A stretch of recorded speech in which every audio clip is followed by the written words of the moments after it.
ఈ రోజు టాపిక్ ఏంటంటే తూర్పుగోదావరి జిల్లాకు చెందిన ఒక కానిస్టేబుల్ ఒక మహిళ గురించి ఈ రోజున మాట్లాడుకుందాం. మరి తూర్పుగోదావరి జిల్లా రంగంపేటకు చెందిన విజయశాంతి అనే ఒక లేడీ కానిస్టేబుల్ తను చేసిన పని ఈ రోజున అందరూ కూడా అమ్మాయిని అభినందిస్తున్నారు. ఆ అమ్మాయి అక్కడ ట్రాఫిక్ ని క్లియర్ చేసింది. రంగంపేటకు చెందిన పోలీస్ స్టేషన్ లో విజయశాంతి అనే అమ్మాయి కానిస్టేబుల్ గా డ్యూటీ చేస్తుంది. అయితే ఆ అమ్మాయికి 2 పిల్లలు, పెద్ద బాబుని హాస్టల్లో ఎక్కడో పెట్టింది. ఆ అమ్మాయికి తల్లిదండ్రి లేరు. ఆ అమ్మాయి భర్త కూడా ఇదే గవర్నమెంట్ ఉద్యోగం చేస్తూ నాగార్జున సాగర్ దగ్గర ఎక్కడో పనిచేస్తూ ఉంటారు. అంటే భార్యాభర్తలు ఇద్దరు కూడా చాలా దూరంగా ఉంటూ ఉంటారు. ఎవరి డ్యూటీలు వాళ్ళు చేసుకుంటూ ఉంటారు. ఈ అమ్మాయి దగ్గర ఒక చంటి బాబు ఉన్నాడు. అంటే సంవత్సరన్నర చిన్న పిల్లాడు ఉన్నాడు. అయితే ఆ రోజున ఆ బాబుని చూసి అమ్మాయి పనిచేసే అమ్మాయి రాలేదని చెప్పేసి ఆ బాబుని ఎత్తుకుని ఆ అమ్మాయి డ్యూటీకి వెళ్ళింది. తన డ్యూటీ ముగించుకుని ఆ బాబుని ఎత్తుకుని ఆ అమ్మాయి ఆటోలో వస్తూ ఉంటే సామర్లకోట దగ్గర ఫుల్గా ట్రాఫిక్ జామ్ అయిపోయింది. అయితే ఆ అమ్మాయి చాలాసేపు ఆటోలో కూర్చుని ఉండి బయటకు దిగి అంతా చూసేసరికి వెనకాల నుంచి అంబులెన్స్ సౌండ్ వినబడింది. అమ్మో ఎవరిదో అంబులెన్స్ వస్తుంది, చూస్తే ఎంత ట్రాఫిక్ ఉంది, ఇప్పుడు ఇదంతా క్లియర్ అయ్యి అంబులెన్స్ ఎప్పటికి వెళ్తుందని చెప్పేసి తన చేతిలో ఉన్న తన బిడ్డని ఆటోలో ఉన్న ఆడవాళ్ళకి పాపం అప్పచెప్పింది. మా బాబుని చూసుకోండి అంటే పాపం వాళ్ళు కూడా మేము చూసుకుంటామమ్మా అని చెప్పేసి ఆ అమ్మాయి ఆటో దిగి అక్కడ ఉన్న ట్రాఫిక్ని అంతా కూడా క్లియర్ చేసింది. ఒక అరగంట సేపు ఆ ట్రాఫిక్ని అంతా క్లియర్ చేసి మళ్ళీ ఆ అమ్మాయి ఆటో దగ్గరికి వచ్చి తన బాబుని తీసుకుని మళ్ళీ ఆ బాబుని ఎత్తుకుని సిగ్నల్స్ దగ్గరికి వెళ్ళి మళ్ళీ అక్కడ కూడా ట్రాఫిక్ని క్లియర్ చేసి మొత్తం 2 గంటల పాటు చంకలో పిల్లాడిని ఎత్తుకుని మొత్తం ట్రాఫిక్ని క్లియర్ చేసింది. ఎందుకమ్మా ఈ చలిలో నువ్వు ఆ బాబుని ఎత్తుకుని వచ్చావు, ఎందుకు ఈ ట్రాఫిక్ అంతా క్లియర్ చేసినావు అని అంటే, వెనకాల అంబులెన్స్లు వస్తున్నాయండి, 1 కాదు 2 అంబులెన్స్లు వచ్చాయి. ఇప్పుడు మేము వచ్చి క్లియర్ చేయకపోతే అంబులెన్స్లు అలా ఉంటే అందులో ఉన్న వాళ్ళని మనం కాపాడలేం కదా, అందుకనే నేను ట్రాఫిక్ మొత్తం క్లియర్ చేసినానని అక్కడ ఉన్న వాళ్ళకి చెప్పింది. ఎవరో ఒక ఆయన అక్కడ జరుగుతున్నదంతా ఆ అమ్మాయిని వీడియో తీసి సోషల్ మీడియాలో పెట్టారు. సోషల్ మీడియాలో పెట్టేసరికి మొత్తం వీడియో అంతా వైరల్ అయింది. ఆ వీడియోని పెద్ద వాళ్ళు అందరి దగ్గరికి చేరింది. ఆ అమ్మాయిని అందరూ కూడా అభినందించారు. నారా లోకేష్ గారు కానీ మన హోమ్ మినిస్టర్ అనిత గారు ఇంటికి పిలిచి ఆ అమ్మాయికి భోజనం పెట్టి చీర సారే తాంబూలం ఇచ్చారు.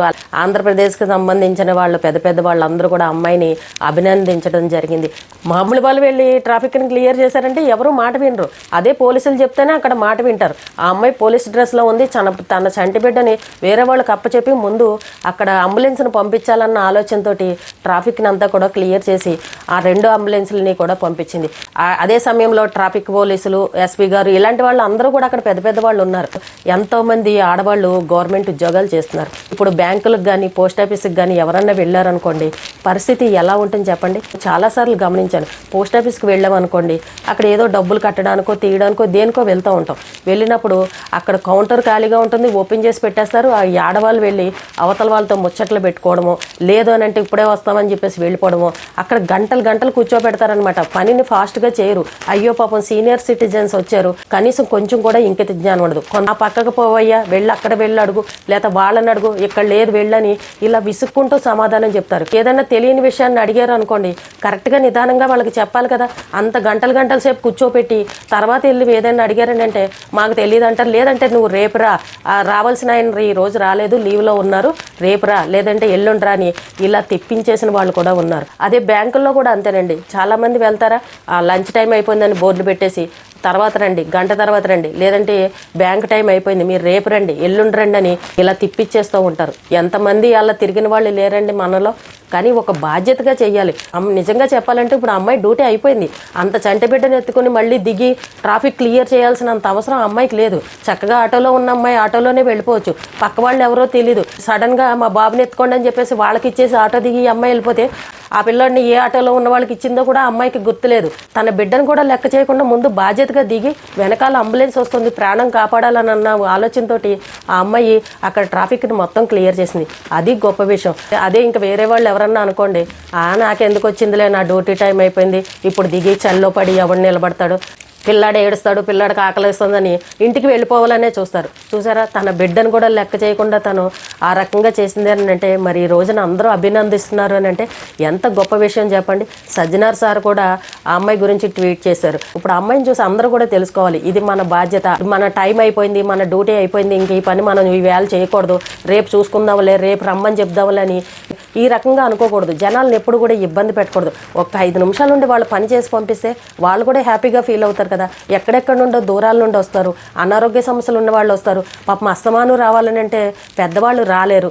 మరి ఇలాంటివన్నీ దృష్టిలో పెట్టుకుని బ్యాంకుల్లో పనిచేసే వాళ్ళైనా, పోస్ట్ ఆఫీసుల్లో పనిచేసే వాళ్ళైనా సరే, సచివాలయాల్లోనూ, మున్సిపల్ ఆఫీసుల్లోనూ అవైతే ఇంకా మరీ ఘోరం. ఎన్నిసార్లు తిప్పిస్తారో కూడా వాళ్ళకే అర్థం కాదు. అలాంటి వాళ్ళు కూడా తెలుసుకోవాలి, ఇది మన పని కాదు, ఈ రోజు కాదు రేపు రమ్మందామని ఇలా నిర్లక్ష్యంగా మాత్రం ఎవ్వరూ కూడా చెప్పకండి. మీ బాధ్యత అనుకుని మీరు చెయ్యాలి. మీరు డ్యూటీలో ఉన్నా లేకపోయినా సరే ఆ వ్యక్తి దేనికోసం వచ్చారు, అసలు ఆ పని అవుతుందా లేదా. కొంతమంది ఏదో విషయం గురించి అడుగుదామని వెళ్తారు, అక్కడ చూస్తే ఎక్కువ జనం ఉంటారు, మేడం బిజీగా ఉంటుంది అనుకోండి, కూర్చోండి కాసేపు అని చెప్తారు. ఆయన కూర్చుంటారు. అలా గంటలు గంటలు కూర్చున్న తర్వాత వెళ్ళి ఏంటి విషయం అని ఈయన చెప్పిన తర్వాత లాస్ట్గా ఆవిడ ఒక ముక్క ఏమనేస్తుందంటే, ఇది నా పని కాదండి, పలానా చోటకు వెళ్ళండి అంటుంది. లేదనంటే మీరు రేపు రండి అని అంటుంది. అన్ని గంటల సేపు ఆయన అక్కడ కూర్చుని ఆ ఒక్క ముక్క లాస్ట్కి రేపు రండి అనడం, అది ఎంత బాధగా అనిపిస్తుందండి. ఇలాంటివి కూడా గుర్తుపెట్టుకోవాలి. గవర్నమెంట్ జాబులు చేసేవాళ్లే కావచ్చు, ప్రైవేటు ఉద్యోగాలు చేసేవాళ్లే కావచ్చు, మహిళలు ఎవరైనా సరే కొంచెం ఇలాంటివి కూడా గమనించండి, గుర్తించండి.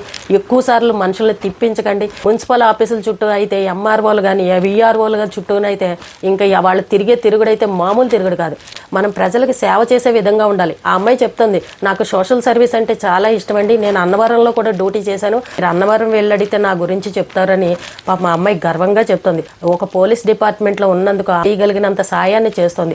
ఆ అమ్మ నీకు ఏం కావాలమ్మా, నువ్వేం కోరుకుంటున్నావు అని అడిగితే ఆ అమ్మాయి ఏం చెప్తుందంటే, నా హస్బెండ్ ఒక చోట నేను ఒక చోట ఉన్నానండి, నాకేమో 2 పిల్లలు ఉన్నారు, నా పెద్దబాబు ఏమో హాస్టల్లో ఉంటున్నాడు, నా చిన్నబాబు నా దగ్గర ఉన్నాడు, మా హస్బెండ్ ఏమో ఇంకొక ఊర్లో ఉన్నారు, మేము 4 చోట్ల అన్నట్టు అయిపోయింది. ఇప్పుడు నా చిన్నబాబుకి ఇప్పుడిప్పుడే మాటలు వస్తున్నాయి, అందరూ తలో చోట ఉన్నాం, తండ్రి ప్రేమ దొరకట్లేదు, మేము అందరం కలిసి ఉండాలని అంటే అది వీలు అవ్వట్లేదు, నా భర్తని నన్ను ఒక దగ్గర వేయండి, మా అందరం కలిసి ఒక దగ్గర ఉండేలాగా ఉంటే కనుక అందరూ హ్యాపీగా ఉండాలని కోరుకుంటున్నానండి, 4 దారులు ఉండడం వల్ల మా ఫ్యామిలీ మిస్ అయిపోతున్నామని ఆ అమ్మాయి బాధపడుతుంది చెప్తుంది.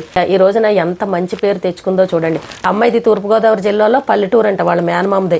ఆ ఊర్లోకి ఎవరు కూడా మీడియా వాళ్ళు కానీ ఇలాంటి వాళ్ళు ఎవరు కూడా వచ్చేవారు కాదు. కానీ ఇప్పుడు నిన్న ఈ సంఘటన జరిగిన తర్వాత ఈ రోజున మీడియా వాళ్ళందరూ ఆ అమ్మాయి దగ్గరికి వచ్చి అక్కడ ఇంటర్వ్యూలు అవి తీసుకుంటూ ఉంటే వాళ్ళ మేనమామ ఎంతో గర్వంగా ఫీల్ అవుతున్నారంట.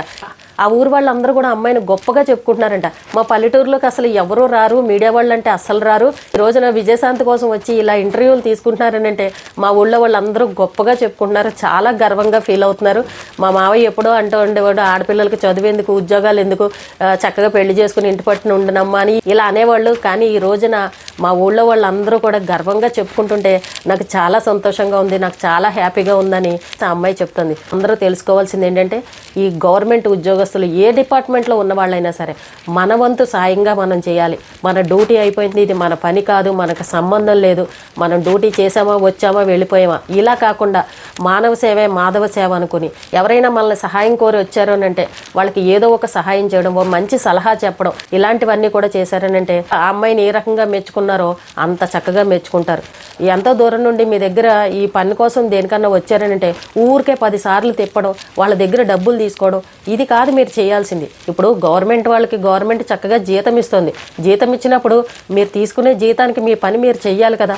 మళ్ళీ ఈ లంచాలను అంటూ జనాల దగ్గర డబ్బులు లాగేసి నువ్వు డబ్బులు ఇస్తేనే నేను పని చేస్తాను, లేదనంటే నువ్వు 10 సార్లు తిరుగు అని అంటే అది ఎంతవరకు కరెక్ట్ చెప్పండి. అన్యాయంగా మనుషుల దగ్గర దోచేద్దామనే చూస్తారు తప్ప మనం చేయాల్సిన పని మనం చేద్దాము, మనం జీతం తీసుకుంటున్నాము, మనం నిజాయితీగా పనిచేద్దామని ఎంతమందిలో ఉంది ఆలోచన. మిమ్మల్ని కూడా ఎవరో ఒకరు గుర్తిస్తారు, ఖచ్చితంగా మీరు కూడా ఆ అమ్మాయిలాగా మంచి పేరుని తెచ్చుకుంటారు. ఈ రోజుకి ఇదేనండి. రేపు మళ్ళీ ఒక మంచి వీడియోతో మళ్ళీ కలుద్దాం.